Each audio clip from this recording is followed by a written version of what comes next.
మనం ఒక కొబ్బరికాయ శివాలయానికి పట్టుకెళ్ళాం అనుకోండి, ఆ కొబ్బరికాయ కొట్టి 2 చెక్కలు ఈశ్వరుడికి నైవేద్యం పెట్టి మనకి ప్రసాదంగా సగం ఇస్తారు, ఓ కొబ్బరి చెక్క ఇస్తారు, కాసిన అరటిపళ్ళు ఇస్తారు. ఇస్తే వాటిని తిన్నగా ఇంటికి తెచ్చుకోకూడదు.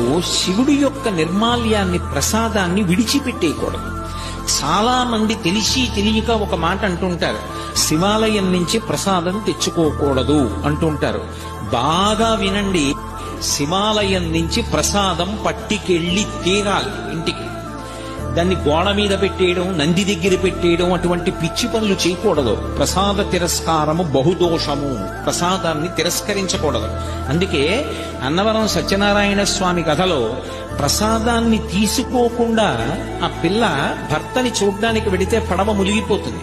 ఒక కథలో ఏమిటి, ప్రసాదం తినకపోతే పడవలో ముంచేసేటంతటి పైశాచికవాదా పరమేశ్వరుడు? అంత పైశాచిక మనస్తత్వం ఉన్నవాడా? కాదు.